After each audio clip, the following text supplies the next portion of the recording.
The Urban League of San Diego County is on the front line of education and youth development, empowering workforce, housing, and financial development. We provide community health and wellness opportunities and civil rights and civic engagement.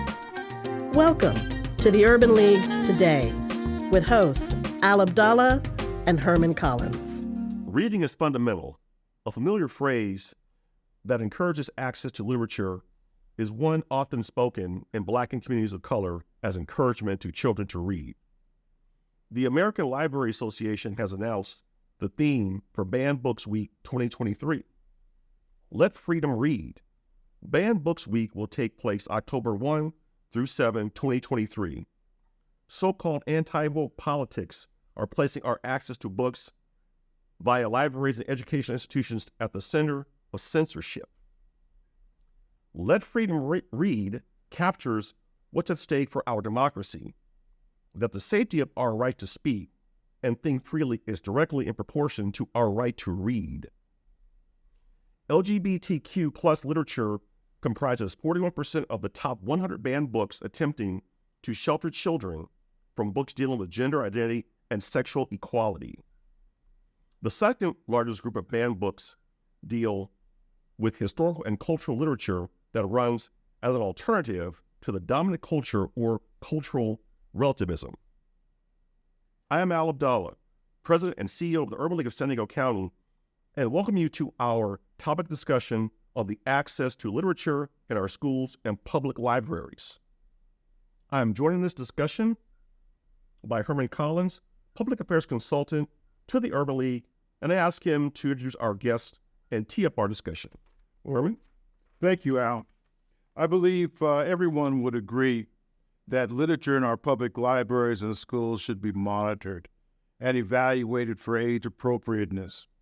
However, when we begin to bend the regulation of literature to ideology, there is a direct threat to our personal and social freedoms.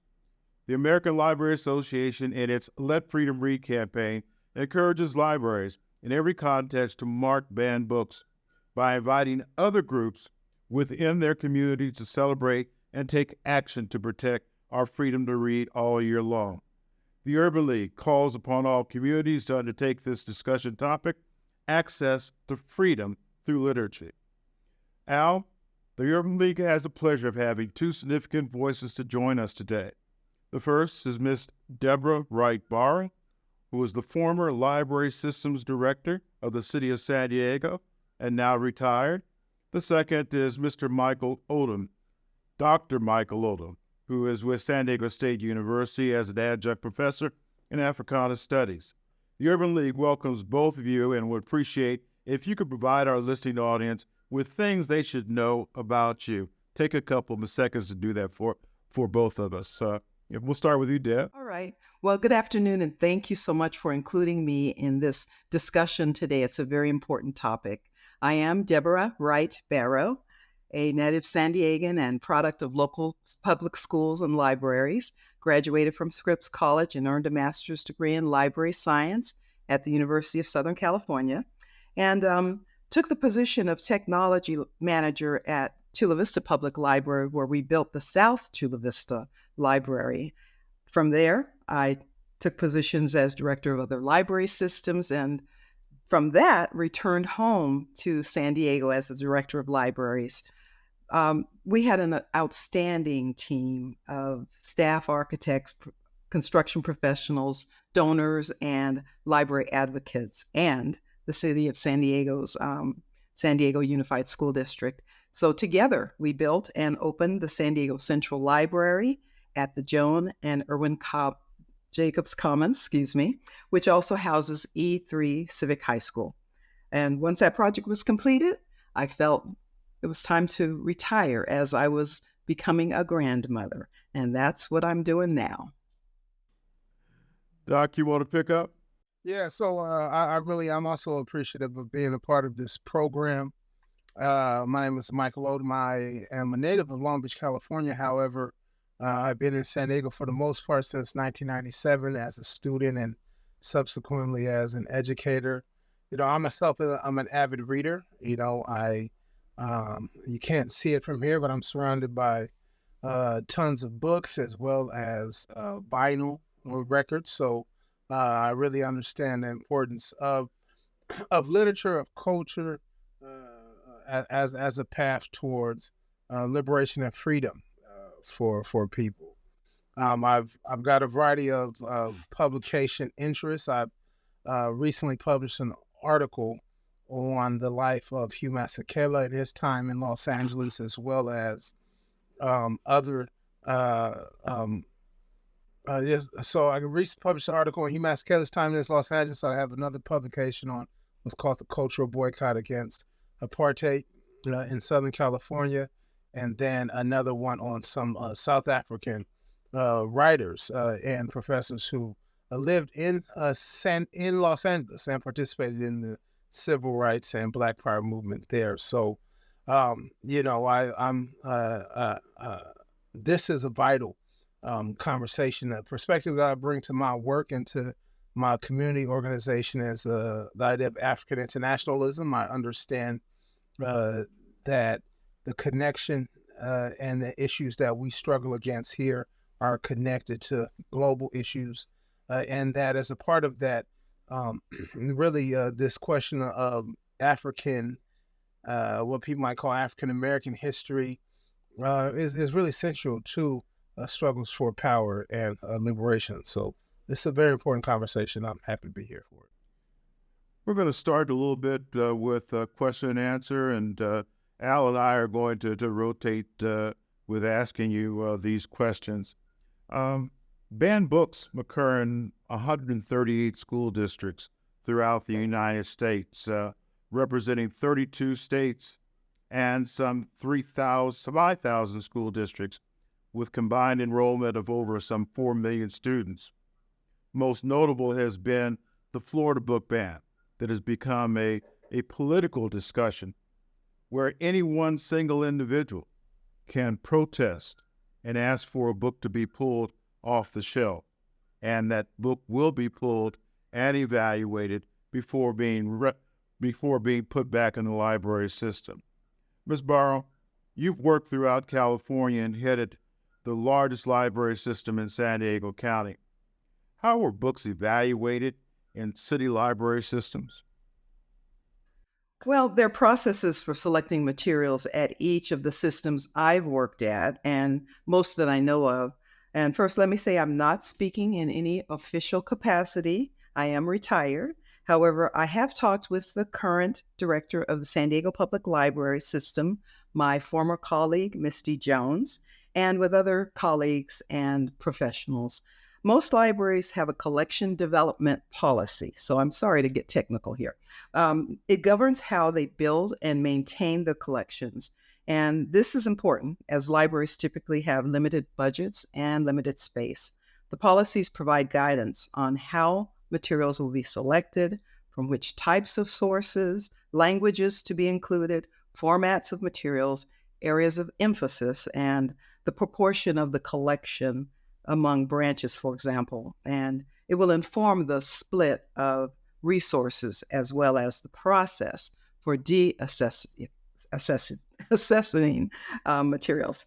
The process in selecting is usually pretty consistent in that it almost always involves peer reviews of materials from multiple sources. And this means that the materials on a particular topic have been published by a known, reputable source and has been reviewed by others who are deemed to be experts in the field. So, for example, my co-presenter today would probably be one of those types of people for African-American type materials. Most importantly, though, librarians look to the composition, interests, and needs of their communities, and most libraries accept suggestions and donations of materials to add to the collection as well. Thank you, Deb. This question for you, Dr. Odom. You teach on a state university campus and have worked at the community college and private university. When selecting literary materials for class, what is the evaluation approval process? I really appreciate this question. In many ways, this is one reason why I chose the profession that I chose because of the freedom of choice in selecting literature for my students. I'm a trained historian, so I've got a BA, an MA, and a PhD in history. One thing that we as historians take seriously is something called historiography, right? Historiography in itself isn't just history, but really almost like it allows you to understand the history of how a certain field has developed historically. That's kind of the difference between, say, many trained historians and other people who are sometimes lay historians. When you get your PhD, they place serious emphasis on really understanding the body of a field and the development of a field and things like that. So it's a historiography, understanding historiographical depth of a field is important. Now that's important because sometimes you want to reach back, but you also want to find materials that really can help students advance their own research right now. Well, I like to speak of a few different types of books. Of course, you have novels and fictional fictional writing, which even as a historian I'll use in many ways because there's sometimes an honesty that fictional writings can bring to the study of a subject that in many ways sometimes simply biographical pieces or historical period pieces might not allow for you to tell. I mean, you think about something like Beloved by Toni Morrison. That really is centered, the original story is a historical story, but she clearly uses fiction as a way to really have us reckon with the larger questions about that period. But then when we think about nonfiction, historical based works, we got a monograph. So these are going to be individual studies by a single author. We might have biographical and autobiographical works. And you also might have like survey histories, things that might take a topic and break it down throughout a long period of time, generally how people understand. But one thing I can say about a higher education, how it's supposed to be, is that there's supposed to be um, academic freedom of the professors and to establish the readings, and those established readings will be more than likely determined through the professor's own choices as well as the different associations and field of study that professor is a part of. It's not a situation in which any other departments should be dictating what professors use in their classrooms, and especially not politicians. Hmm. Great. I'm going to throw a little anecdotal story in here just as background. I was tracked as a gifted student all throughout my public school education. Always tested well.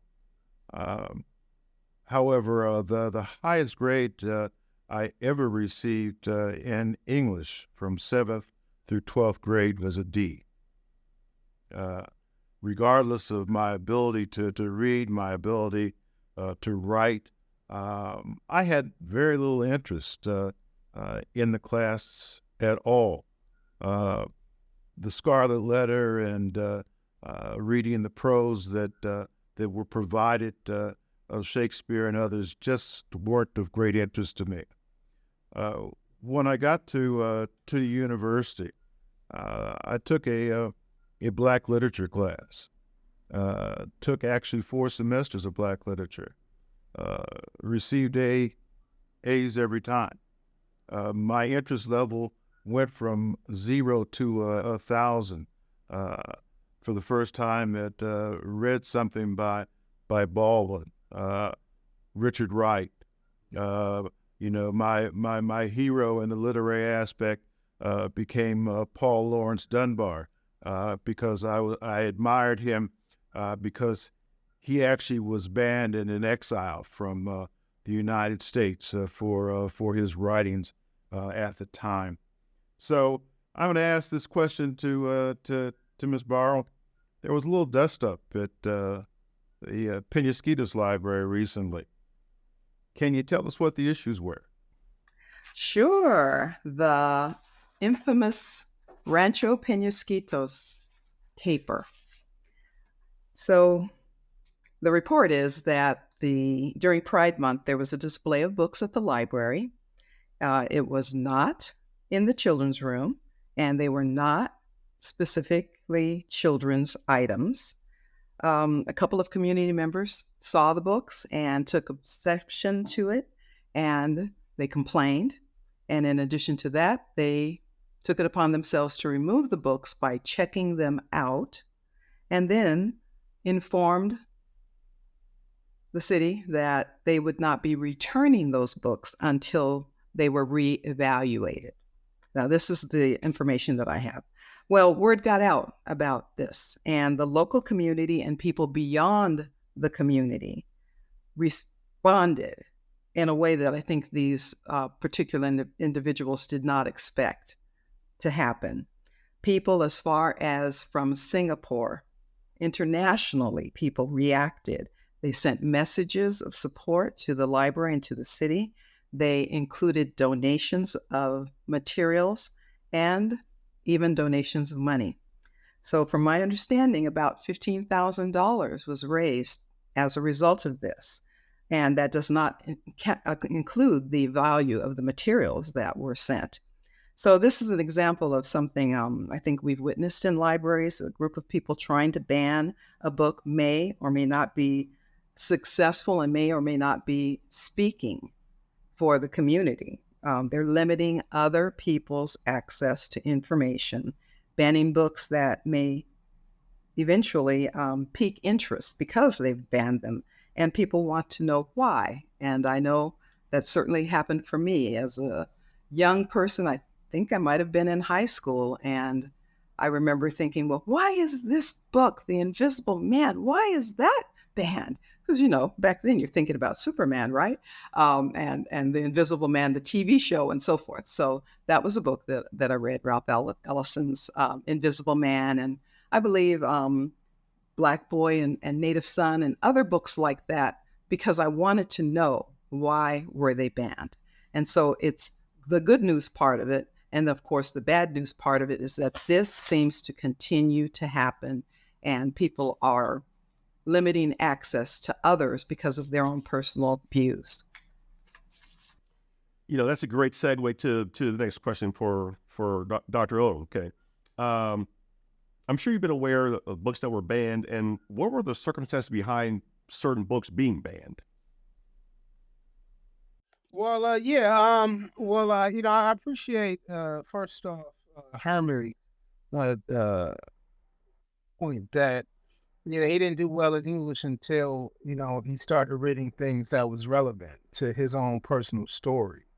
And then he started to do well, because I think that overall underscores the question here. What we're talking about is really a question of the system, not a question of the capability of the students. I mean, there's Horace Mann Bond, the father of Julian Bond, made that important intervention about 100 years ago into education. And then they have other people who underscore the fact that the problem isn't the students. The problem is generally the textbooks given to the students. There's James Lowen, Lies My Teacher Told Me, things like that.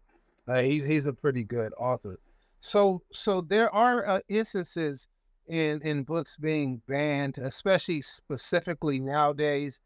You see the general banned books with questions around sexuality, political subversiveness, but also you see the pushback against things like the 1619 Project. in many ways, what I think this has to do with this question of it's not unconnected to what Herman talked about, the question of narrative, master narrative. Like I said, I talked about the ideology of African internationalism, underscoring that, as Black people, as African people, when at the point of our own enslavement and colonization, we were forced to not only produce labor and value for the system that we didn't control, but also to produce history for the system that we don't control. So it's in that sense that we understand that the production of history is actually a part of the struggle for freedom. Um, you know, so we got the contemporary instances, but if you go back 100 years, there were struggles around getting Black people, getting books about the Haitian Revolution into libraries from a Black perspective, because one historian by the name of Michel Roch-Trouillot, in a book called Silencing the Past, talks about the way through which important events in African history and Black history, like Nat Turner's Rebellion or the Haitian Revolution, were actually rendered what he calls non-events. So the word through which people didn't even write about them, literally were written out of history. So we have the specific instance of books like 1619 Project and some of the things you all talked about, A Native Son, Richard Wright, Black Boy, Richard Wright, Invisible Man. These things being banned because they are in many ways counter hegemonic. They force people to think outside of the perspective given to them. But there's also the larger understanding of this entire. I would suggest that there's entire bodies of literature that aren't accepted. One other thing I would talk about is the fact that we generally think about this coming from elements of the right, but there's also ways in which people, under the guise of what they would call fairness and equity, have been able to silence writers, speakers, authors, and things like that. In the 1960s, Malcolm X was prevented from coming to colleges and universities. The Nation of Islam was prevented from selling their newspaper and at colleges and universities. So it's not just about books or novels or even about literary authors per se, but also just about public speakers as well. I'm glad you mentioned that, Doc, because reading opened my eyes to a lot. You mentioned the historical facts of the revolution in Haiti pretty much were wiped away. I didn't understand why Haiti was such a poor country until historically I found out Haiti had to pay France for that rebellion. They were required to pay reparations to France all the way up until the mid-1950s. They were paying reparations for lost wages, income, crops, products, those type of things to France. And the U.S. participated in those reparation activities as they approved that in the hemisphere itself. So I guess my real question to both of you here is that do libraries cause damage when they limit the access to historical fact, particularly when it deals with revolt, perseverance to prevail over capture or revolution? Are those things really necessary to be pulled from the shelves? And I know that that is more hypothetical in my rambling thought than it could be fact. So both of you guys help me with that. Deb? Okay. Well, definitely there's limiting. If we are not selecting materials that represent the interest and the community, the community as it's composed, then that's definitely limiting. I I feel that now we're very much aware and people are making efforts. I talk to colleagues who have been working in collection development and specifically have been champions of the African American and Black writers and information about the African American Black community.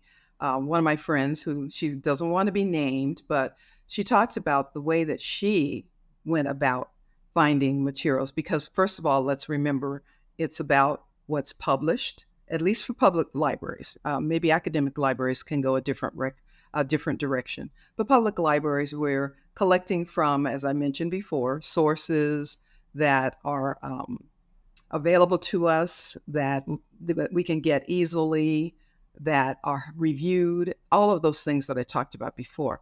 But this friend would go to Black-owned bookstores and she would read everything that she could from a Black perspective or resource. So newsletters, newspapers, magazines, and even now I'm finding that these are important sources just about banned books as well.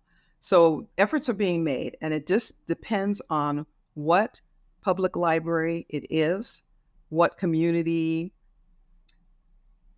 interest is. And I think in San Diego, we're really making the effort. I know we have in the past. Herman, you sent me a list of writers that you were asking questions about who maybe had to leave the US and to be successful and so forth. And every one of those writers that you listed is in the San Diego Public Library, more than one item from those. So I can say that the efforts are being made, and it does take a lot of effort to find the materials because who's publishing them? They want to make money. And so that means people have to buy those items to make money. There's just this cycle of, a lot of ways, suppression, obviously, to keep the information out there. But then when it is out there, we have to access it. We have to make a lot of effort to access it, not just in libraries, but also as individuals in the community. Doc, you want to chime in on that one? Yeah, that's an interesting question.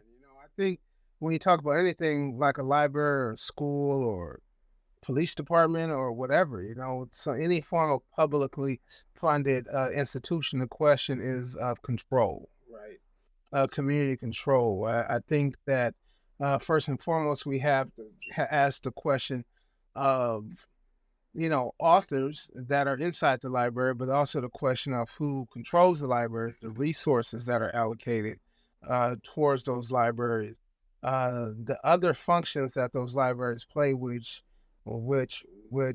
enhance community access to the libraries. I mean, I've been really dismayed since COVID-19, the way through which public libraries, especially those that service the Black community in San Diego, have terrible hours. Almost if you get off work, you can't come to the library with your kids, anymore. It doesn't make, and then they wonder why the only people using the libraries are to wash themselves in the bathroom or something like that. So the question has to do with control first and foremost. I think that when we talk about organizations and professions like librarians, I think that many of the librarians that we have in San Diego have made very important efforts towards increasing access towards Black literature in different months and public events. But I think that the thing that's also going to allow for really the expansion of books inside the libraries and the expansion of books and spaces that support books and reading outside the library.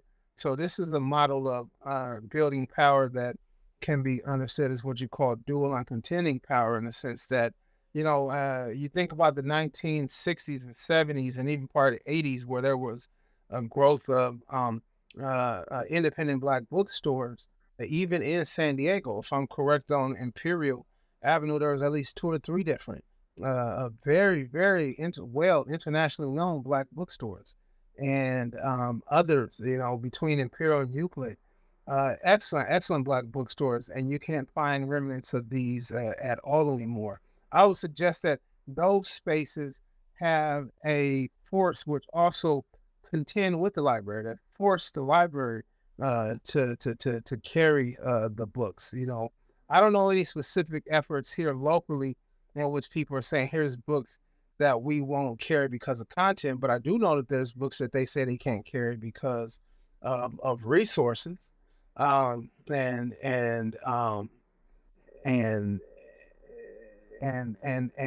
they speak of that, then it becomes, a different level of, why they don't carry certain books. But I do think that those things to be overturned. So I don't have any specific instances where the public libraries are saying, well, we aren't going to carry XYZ book. It's completely actually the opposite.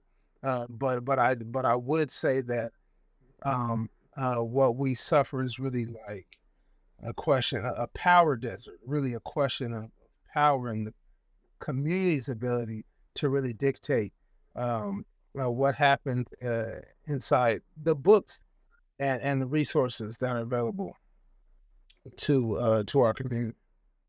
My question to both of you, and I'll throw a little statement out here first. Studies show that when children see others in the household read, it encourages reading. We've gone to a digital society where most of the reading that is occurring is an ebook or a Kindle or something that is found on social media. If it was your world, how would you promote reading in today's society, given the degree of technology and social media that goes on, particularly within the Black household? Well, there have been efforts, definitely, still, I believe, going on where we, the library profession, has been making efforts to get the books in the hands of children very early on, through drives through the summer reading program, for example, also programs where we were encouraging parents to participate in children getting free books up to the age of 5 and that type of thing. And there are different organizations that help us with that as well. Social media is out there, and promoting reading and showing examples of reading, I think, are very important as well. And also just doing things like the story times and events where people can come to a space where they're read to. I think that's something that children still enjoy tremendously. So we've got to be out there because, as we know as a people, we were not allowed to read. We were not allowed to learn to read. And this is something that does require the community to push back and to remember that reading does provide a path of intellectual expansion, freedom, even prosperity financially.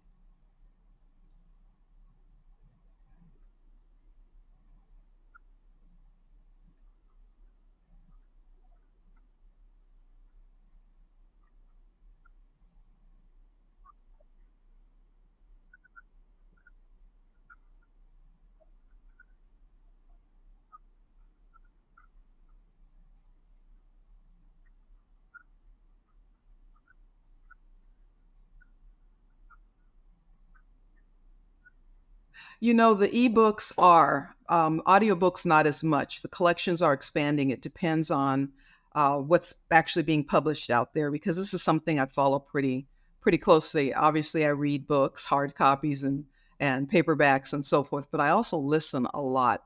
And what I've noticed is that there is a push in our society in general for people to experience something over media versus the book in the hand. And so you've got companies out there that are expanding their efforts to produce and publish materials in an auditory way or through social media even.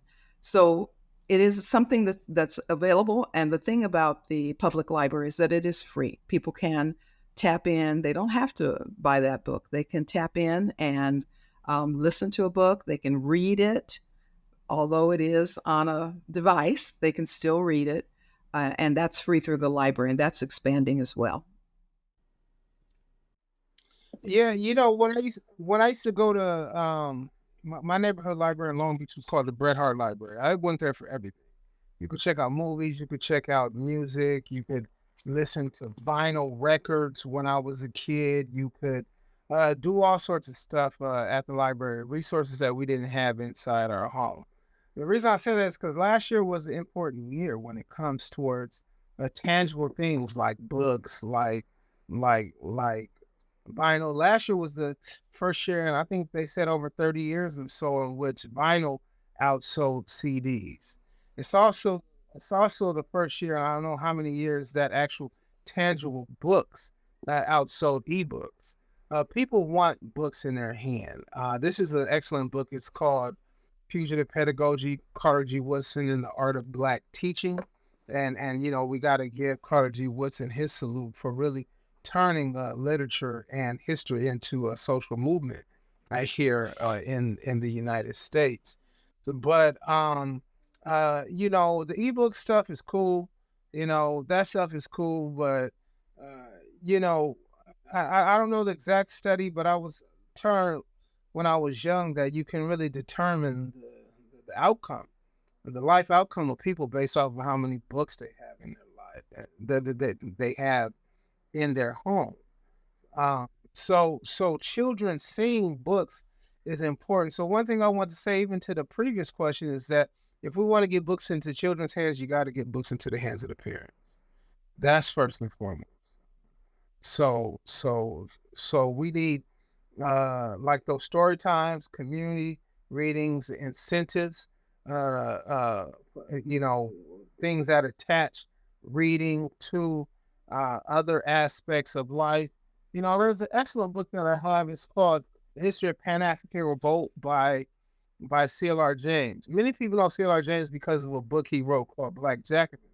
Well, History of Pan-African Revolt tells basically the same story of Black Jacobins, but it's a tenth of the size. Not because of the fact that the people who read the book probably can't read, but they don't have the time to read a 400-page book. They can't read a 40-page book. Maybe a part of, you know, in the 1930s as a part of some labor union or community organization that they're a part of. But he wrote the story actually three ways. He put together a play starring Paul Robeson. He did Black Jacobins, which was a masterpiece, 400-page book. But he also did this much smaller 30, 40-page book. At that time, it was called A History of Negro Revolt.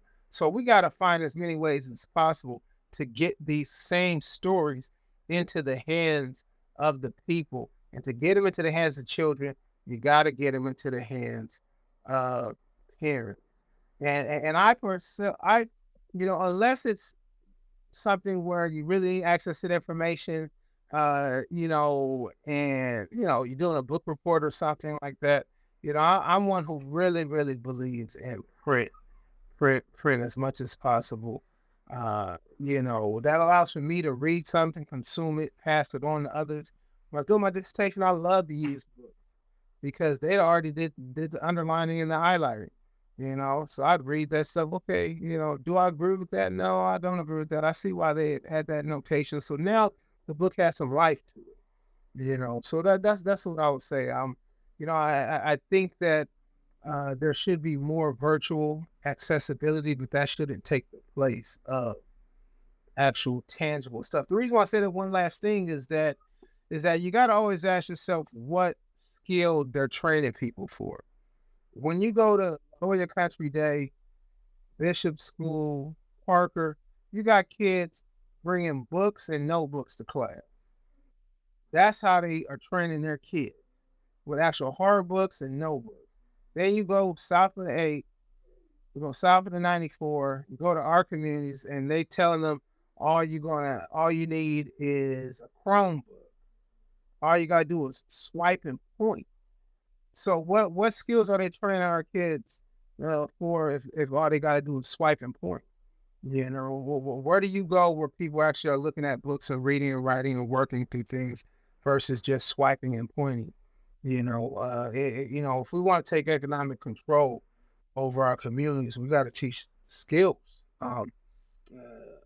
that go along with that. And to me, it does begin with reading, and especially reading actual books and how to read it.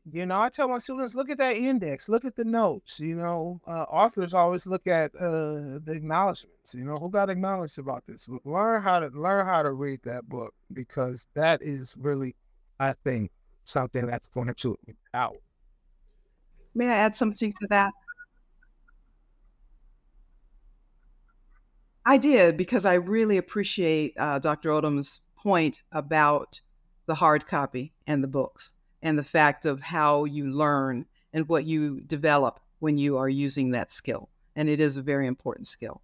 The other thing that I appreciate is the talk about incentives, because that's one of the things that does happen with the various programs that we have during the summer for students and so forth, to try to keep from suffering from the summer slide when they're not really in school anymore and they're not continuing with the skills that they've been learning. So I think it's a good point. And I can say that in no way are the electronics taking over in the library systems the actual copies of materials, hard copies of books. What I'm speaking of too, though, is at home, what we really need to do. And you're right, the studies have indicated that people who have books in their home read more, learn more, and have a different level of success. When I started this topic, I looked at those top 100 banned books more prevalent in the United States, and I found out very quickly that most of them were LGBTQ plus centered. Very little reference was given to Black authors or Black books. I think of those 100, only 5 were by Black authors. But I also noted things such as Mark Twain writings or Huckleberry Finn were also on the banned book because it talked about a relationship between a Black and a white. The Bible was there. And so my underlying thought got to be is that are we that insignificant that we don't end up on a banned book list? And so my thought really got to be is that, well, really, what is our access to literature? How are we accessing literature? How can we do better? And I think that both of you have led a lot to that discussion today, that banned books are not our issue. Our issue is reading. Our issue is digging. Our issue is research. Our issue is bringing those things into the home. And Doc, I liked your thought about how kids are being educated in the two different universes, books and notebooks versus swipe, and don't worry about it. So that gave me a lot of thought. I'm going to ask both of you if you have any closing discussions, and then I'm going to throw it to Al and let him close. Deb? Well, to me, this is a question of what can I do about this? And my answer is that we all need to understand what's at stake, at least when it comes to things like banned books.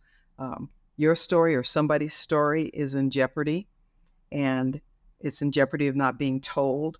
You or somebody else is being silenced and negated. And if it's somebody else, it could be you.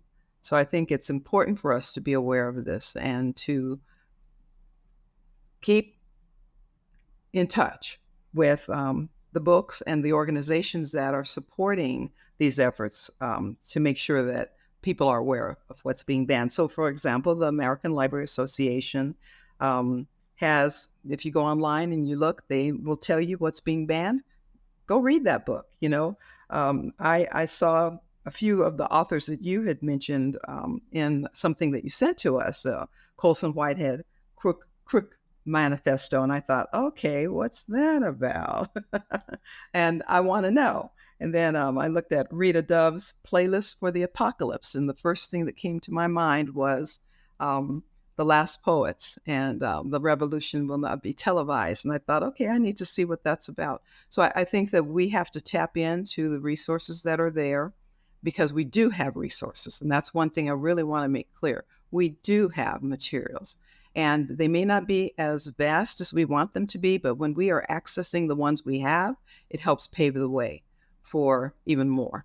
And it shows the interest. And then, as Dr. Odom said, the whole system and the resources and the funding, all of those are justified through use and through interest. So when we are showing our interest in being there and saying what we want, what we need, it makes a difference. I can say that I was told by Misty that they are doing a equity audit.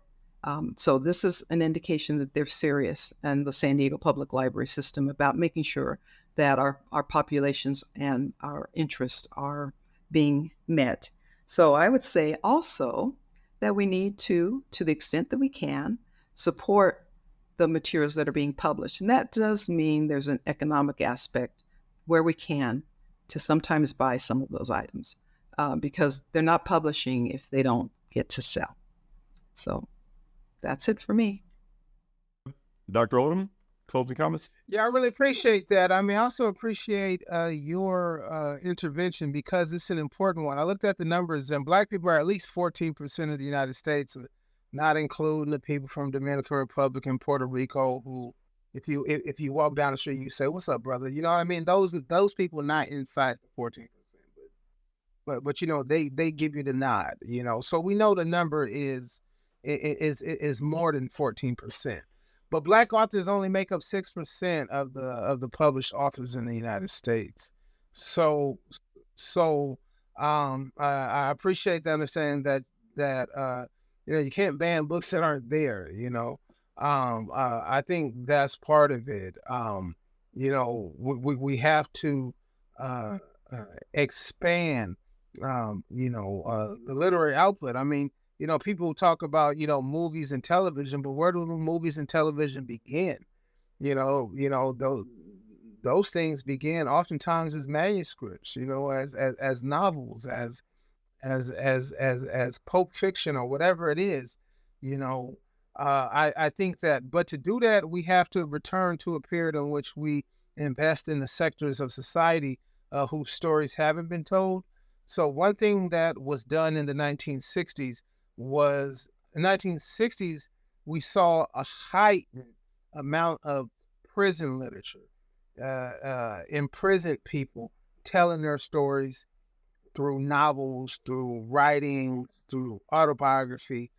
And what happened was, one way through which the modern prison industrial complex was able to be produced, Angela Davis talks about this in Our Prisons Obsolete, is by them shutting down many of these arts and literary programs that were inside prisons. So that lets us understand a couple. That lets us understand a couple things. That systems of oppression can be produced through literature, through banning of literature. Then we also know that people can eventually be freed through an investment in the literature. But in that sense, we got to get more authors. We got to get more stories. We got to promote people. But like I said, to be a good writer, you got to become an avid reader. One thing that I remember, my first week in graduate school for my PhD, I had a guy named Nayan Shah.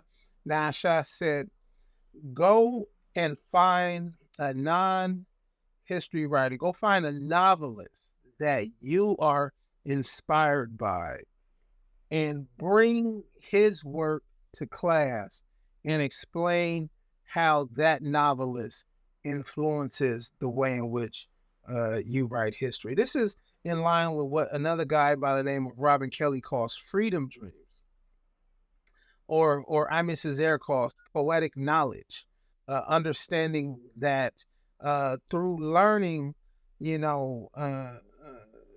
short, our creative juices expand. We're able to go places we might never go, and this is important for us. You can go places you never went through reading. I would just say that. It might seem insignificant, but I remember as a kid watching Reading Rainbow, and Reading Rainbow really, really, really put a love for books into my into me. That form of media is important, but I would say you can't ban books that ain't there, and the only way we're going to do it is by getting more Black authors, more Black books. Thank you. Thank you both for sharing your knowledge and expertise and life experiences with Herman and I and our audience. And just in closing, I would like to say this. Only select writers, all born after 1950, appeared in major media with more than 1,000 published articles. Banned books. Black writers are being limited de facto from literary access. Our books are not banned, however, are panned by the media when they speak directly to the Black diaspora or counter the dominant culture. Our access to Black and African culture and literature will not be taught in schools and must be taught in our homes, as you two have referenced. All studies show children read when adults in the house read, and they can see that in books, not digital, ebook, or social media. Speaking of what Deb was saying. If books are absent in the house, you are denying your children access to literature. After all, you can't ask for a book to be added to the local library or bookstore if you don't know what you're asking for. Reading is fundamental. It's easy to say, but will take extraordinary effort by Black and people of color in certain households, actually in all households, to become a reality. Thank you both for spending time with Herman and I and our audience today.